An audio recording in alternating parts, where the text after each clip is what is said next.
Breaking news, new video just in to CNN giving us our first look at the mail bombing suspect, Cesar Sayoc, since his arrest. It's a perp walk. You're looking at him being escorted by law enforcement from FBI headquarters in Miramar, Florida. He has a criminal history with 8 arrests dating back to the early 1990s, Cesar Sayoc. He faces up to 48 years in prison for the 5 federal crimes charged today. We're back with this breaking news story and a major piece of evidence in the case against the suspect charged today. This van, where we now know Cesar Sayoc was living. It was adorned with stickers and posters supporting President Trump and Vice President Pence and Democratic opponents with targets over their faces. CNN's Tom Foreman is at the Magic Wall. And Tom, the van's quite conspicuous, and it might actually be important when it comes to the law enforcement investigation as to motive. Yeah, and it certainly attracted the attention of people who may not have noticed him on social media, but right down the road, you could see them anytime you went by. And some people were so interested in this, they actually stopped and took photographs of it and put it online saying, look at this, I've seen this truck here. Let's look at this front window and some of the details of that window.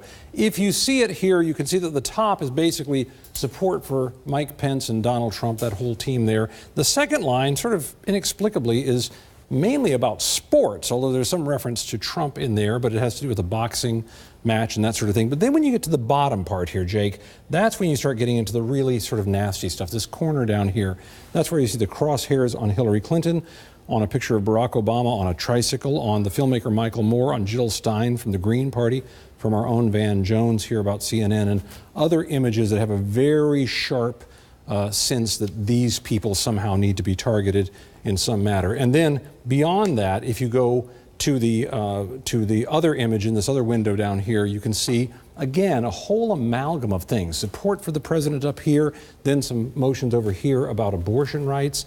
The Seminole tribe is mentioned numerous times by this man, and then there are religious references, support for the military, and then down here, again, general support for America and a series of country music singers there.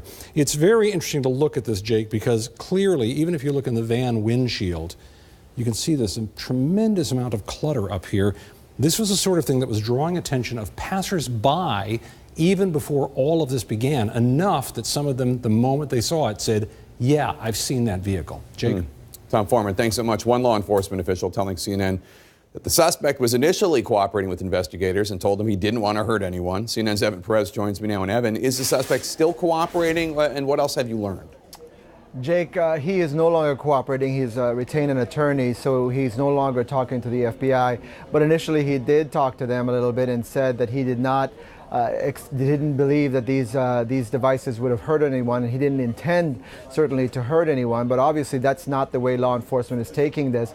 They worked very hard over the last 36 hours, and some of the key things, according to the criminal complaint that we now see, confirm some of the reporting we had earlier today, which includes that at least 2 of the IEDs, 2 of these bombs, the FBI was able to recover DNA that they believe belonged to Sayoc. So that was very key in this investigation. That's something the FBI had in its possession. Another thing was a fingerprint from one of the packages, one of the bombs that was sent to Maxine Waters, the Congresswoman. That was also very key, according to this criminal complaint that the Justice Department has filed. So a lot more investigative work. This case is not over for these agents that are still working this, because obviously they want to know a little bit more about what was his motivation, whether or not there's still any more packages out there. We know that there's one that was being investigated today that was addressed to Tom Steyer, who's a Democratic fundraiser donor. So a lot more work for the investigation to come. Jake? All right, Evan Perez, thanks so much.